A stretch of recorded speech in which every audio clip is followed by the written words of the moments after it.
Good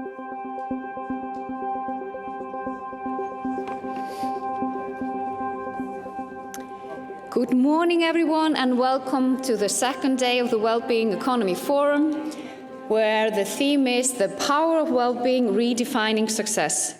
I hope you had a wonderful evening after the agenda here yesterday, and we have a great agenda ahead of us today. And we will start by a session, Wellbeing in the Arctic, Climate Change, Indigenous Cultures and Geopolitical Rivalry. That is something that is very important to discuss today. The chair of the session, help me welcoming her on stage, is Ásgeirsdóttir. She's the Managing Director of Arctic Circle. Welcome, Ása.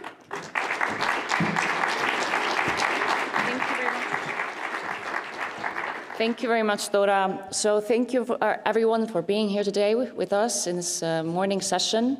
You might ask yourselves why we're specifically focusing on well-being in one region. It is basically because literally it is the hottest region in the world today. It is the fastest warming region, and it's also the scene of, unfortunately, geopolitical tensions. I am Managing Director of Arctic Circle, which is the largest international platform for dialogue on the future of the Arctic and our planet. And it is my absolute privilege to introduce on stage Nauja Bianco, who will give us the opening remarks. And please, Nauja, come on stage, as long as also the other members of the panel, please.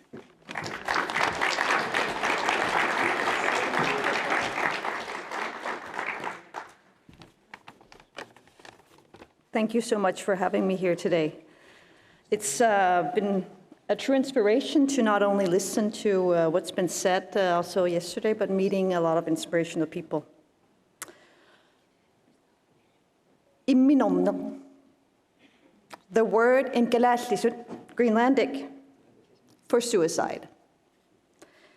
Imminomno. It's not a word that I would prefer to teach you as the first Greenlandic word that you get to know. But being in this context, talking about well-being in the Arctic and well-being for many Indigenous peoples in and of the Arctic, it's important to know. Growing up in Greenland, everybody, and I mean everybody, has experienced suicide in the near family or in their social surroundings one way or the other. I too have lost family members and friends that I partied with during my teenage years. Just last week, I read in the national Greenlandic newspaper called Sammitja that 50 people in Greenland had committed suicide in 2025. 50. The highest number since 2018. Out of a population of approximately 57,000 inhabitants. That's a ratio of 0.88 per 1,000 people, approximately 7 to 9% higher than in the Nordic countries or globally. We see the same numbers in other Arctic communities in Canada and Alaska.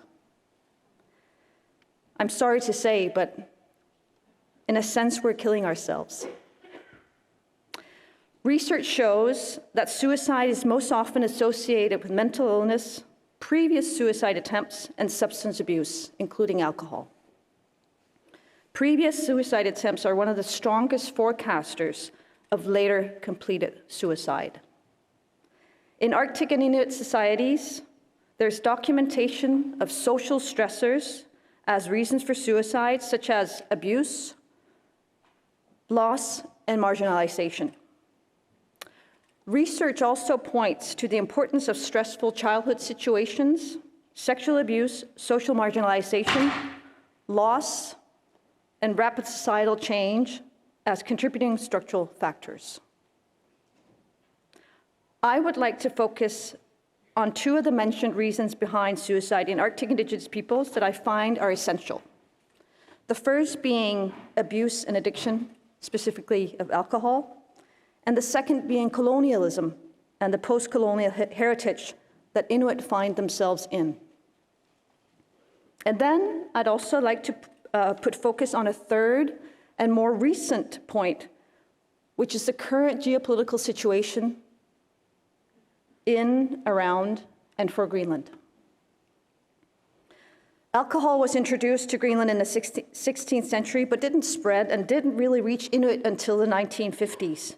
But then it really accelerated and significant consumption began. It has torn families apart, and behind most murders, killings, sexual abuse cases, and suicide, there's always alcohol involved. Colonialism and post-colonial heritage has resulted in a loss of identity, language, and self-worth in the Greenlandic population. It has resulted in a loss of self-esteem and loss of resilience and robustness that the individual needs to withstand troubled times. And now, with the geopolitical threat hanging over Greenland, a new wave of mental uncertainty has appeared. A new study from the Center for Public Health in Greenland, just off the press, shows that mental health in Greenland is under pressure because of the recent geopolitical turmoil. The study shows that the feeling of mental ill-being has increased from 7% last year to 31% this year. And 76% of the population asked in the study indicate that they experience a moderate or high level of concern in connection with the US President's threats towards Greenland. Seen from my perspective, there are three things we need to do in Gylfadóttir, Greenland. Firstly, we need to tackle the abuse of alcohol and not least its detrimental effects. Secondly, we need to regain our Indigenous traditions and take back Inuit identity and build our societies and our individual behavior around that. We sort of need an Inuit identity version 2.0. Thirdly, we need to maintain our sovereignty with no threats hanging over us on annexation. The tackling of alcohol abuse and its negative effects demands a clear strategy and action from the government of Greenland, but the solution is not only coming from the government side. It's an all-hands-on-deck solution and approach. All entities in the Greenlandic society have a stake in this. An Inuit identity version 2.0 involves a shift from prioritizing individual accumulation and infinite growth toward an understanding of economics from an Indigenous perspective, which is more holistic and relational, focused on balance, sustainability, and communal well-being. It is a system deeply intertwined with nature, culture, and social responsibility, emphasizing stewardship of land and resources for the next generation. Maintaining Gylfadóttir sovereignty requires that the rest of the world stands in solidarity with Gylfadóttir, Greenland and the Kingdom of Denmark, not only in words, but also in action. The concept of solidarity also lies at the heart of Indigenous values. These are not easy results to achieve. I would like all in this room to know that if you're dealing with Gylfadóttir, the people of Greenland, you need to take this into account. Suicide and mental vulnerability are not all that defines us, but it does play a role. So think about this if and when you enter into partnerships with Indigenous peoples of the Arctic and help build empowerment, resilience, and robustness. Thank you for listening.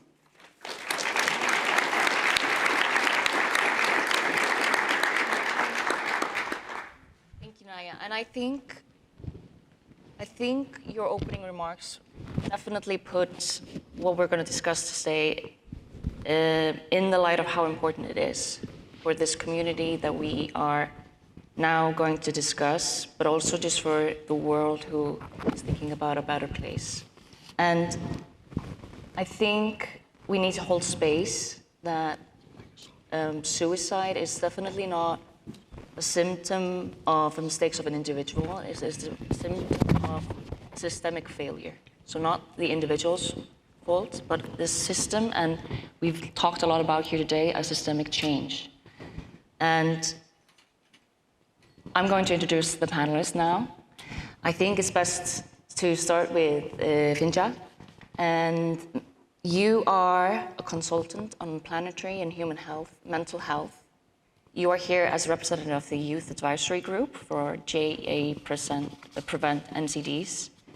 And we also have here Þórdís Kolbrún Gylfadóttir, former Minister of Iceland and Member of Parliament. She's also a special envoy for Council of Europe on the situation of children in Ukraine.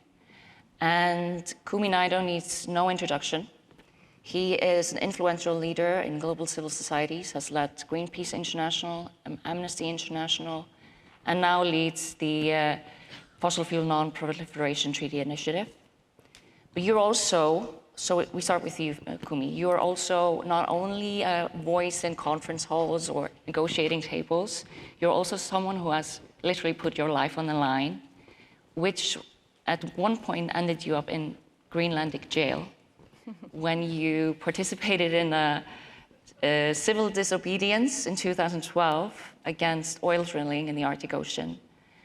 And you mentioned something that was okay for you to be in Greenlandic jail, right?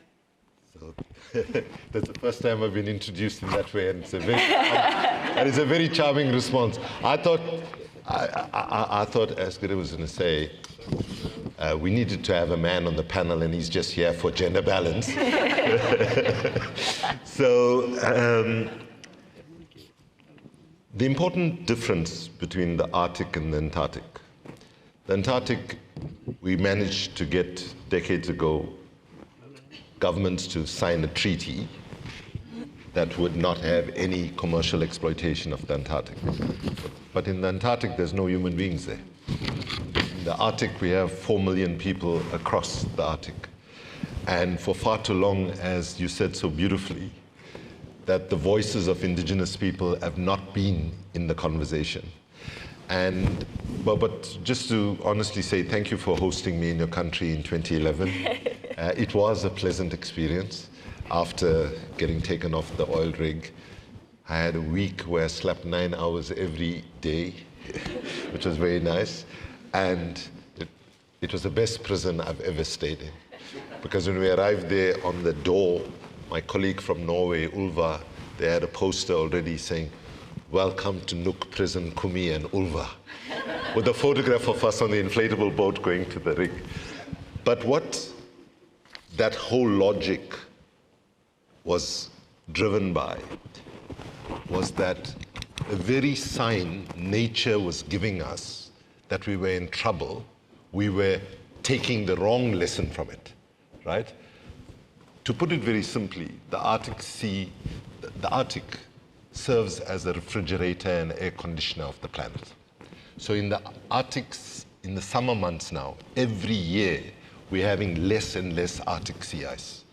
And that's what the scientists call an Arctic vortex. And Hurricane Sandy in the US, for example, was linked to low. So we have to be thinking about the interconnectedness of everything that we actually face, and we've not done that. So the last thing I would say is that, and I'll tell you, I learned a lot in that week from the people in the prison with me. And I have to say, everything that you said in your presentation there, which I found very moving, I had a week of breathing it in. There were 3 young men in that prison who were there because they had abused their partners, and they were suicidal. And alcohol was at the center of that, right? And so I just would end by saying, what you described though, Nauja, is extreme in the Greenlandic context and indigenous people's context. But today, it is something that is impacting us all over the world, right? And so I just conclude by saying, we will make a very big error in thinking about well-being economies if we don't place at the center of our considerations the global mental health crisis that we actually face today.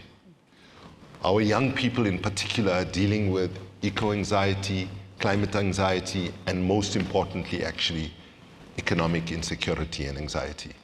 And I just say, we have to put the question of mental health at the center of our conversations around well-being economies. Thank you.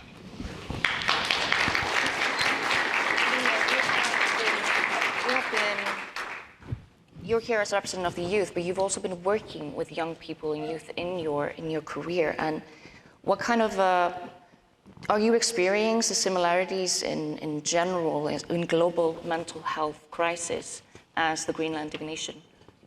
Yeah, I would love to add on that last point. In the research that I've been doing and part of, like, we really like to use the term climate emotions rather than only focusing on climate anxiety, which of course is a very important part of this. But there are vast different emotions that one can experience in young people as well as others are experiencing as a response to the climate crisis. Then there are, however, like very different coping mechanisms to deal with it. And quite often, because it is such a global, such an abstract, big crisis, a coping mechanism can be avoidance, it can be paralysis, which then doesn't lead to action. And that's what we need to avoid, of course. So it's very important to shift the communication around the climate crisis, that we focus on aspects of hope, that we focus on tangible steps that can be taken, and the role of different stakeholders in these discussions, rather than continuing to just shift responsibility from one group to the other and no one actually taking charge. Because we are in a time where there are so many crises ongoing simultaneously, the aspect of risk perception is really important as well, because there are various studies. I think prior to the EU election, there also was one done on which risk in Europe was perceived as the highest, where most people responded the Ukraine war rather than the climate crisis. However, yesterday we saw these numbers of that there's actually a vast, like much bigger number of people that are dying as direct or indirect impacts of the climate crisis globally, in comparison to ongoing wars. However, the risk perception of that is not that case. Like, that's not how it's perceived by the public. So it's a question of how can we communicate it differently? How can we make it more clear to the general public, to decision makers, to politicians, and everyone who is a stakeholder in this, which is everyone in the world, to shift the narrative and to make sure that more actions are taken. It's a very good point, and I think this also brings us, Þórdís, a little bit in here, because you are the politician in the panel, but you've also been extremely vocal about Iceland's role in the Arctic community and the international community. Yes, we are a small state, but what you consistently say is we're not a small player in the international community, and we can affect what people are, can affect other policymakers. You can affect on how the politicians are taking actions. And one way that you're doing it, which I find very remarkable, is that you are currently now you just published a podcast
myself. And I think it is also important both for the topics here on well-being, because the polarization is not a great, mental thing. It does not have a good influence on mental health of anyone.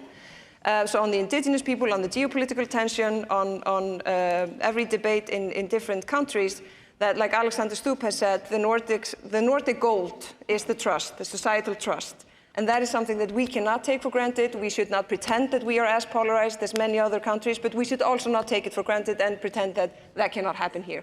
So if you can contribute in any way in saying it is possible to have a dialogue with someone that you can disagree with, even if it's not great for my political career or people can debate that, that's all fine. I'm not going to take part in the other way because I know where that leads, and it does not lead to good places.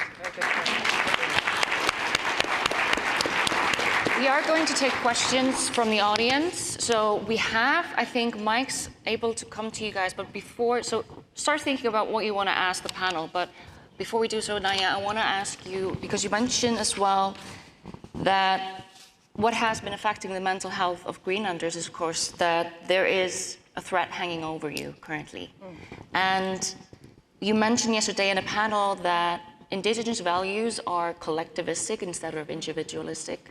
So what I want to, maybe ask you a little bit about is, do you think that in the end, that is what is going to save Greenlanders, that you are collectivistic minders and thinkers, and you will fight against any threat collectively? I certainly see a collectivistic nature and a solidarity between people within Greenland that were opposing each other before this threat. So, right, there's nothing like an external threat to bring everybody together. That certainly goes for Greenland as well. But I do find that it's a duality. And to a certain extent also a dilemma for us that we find ourselves in, right? Because while we do try to maintain the Indigenous values of being collectivistic and caring for each other and making sure to share, the Inuit values are really all about sharing. We're also sort of taking into a market-orientated logic of creating wealth, prosperity, economic development that has been brought with the modernization and colonialization of Greenland, and specifically in the 50s and the 60s of Greenland. So it's a very hard balance to strike. Also because while we're having this geopolitical tension hanging over us, there is still, and has been since '79, when Greenland got its first Home Rule Act, there is still a political strive for more autonomy. Yeah. So how do you achieve that autonomy without also basically earning more money in order to detach yourself more from Denmark? That is a very hard balance to find, and I think that's definitely some of the challenges that not only politicians in Greenland, but all of civil society needs to sort of work on. Yeah, it's very much true. So do we have any questions from the audience? No hands? Then yeah, of course. Sorry, I was just going to add something to the previous point before we go to questions. In regards to the role of small states and countries, as well as small projects in addressing the climate crisis, I think we often have this narrative of that it doesn't matter whether it's what an individual does or what a small country does, a small island does, and so on. But yesterday we had this amazing example from Wales and how much of a big difference and shift this can have, and how inspirational it is. And personally, I'm a really big fan of the work of Jane Goodall, which maybe some of you know. If you don't, please look her up. She's incredible. Unfortunately, passed away recently, but she has done incredible work. And she started a project called Roots and Shoots, which is a global initiative of young people taking climate action. And what they have done is basically just giving resources to young people to implement projects to preserve the environment based on their own ideas, but just supporting them in those efforts. And being able to take action yourself is just such an important part of mental health promotion and coping with climate emotions, because it can like really give a sense of autonomy and of agency, and all these small steps are really what we need in combating the climate crisis. And as we know, if a lot of individuals come together, that's really where we can make a change. So it's important to remember that it really can make a big difference, and it can be extremely inspiring to a lot of people, and that young people are very passionate, are very willing. So as long as they're heard to and given some resources to implement the many ideas that they have, big things can happen. And this is definitely the positive message that we can bring to the youth, that there is always going to be, any kind of chances, a platform where you can bring on your projects to battle against climate crisis, but also just, I think the future is definitely thinking more about their own mental health, which will in fact also just create a better future for everyone. And I have a 2-year-old at home, and if there are more people that are focusing on these kind of small actions, as you say, against climate crisis, then I have a better hope for her than I would ever imagine to do so. Yes, we have a question here from on the first side. Yes, go ahead.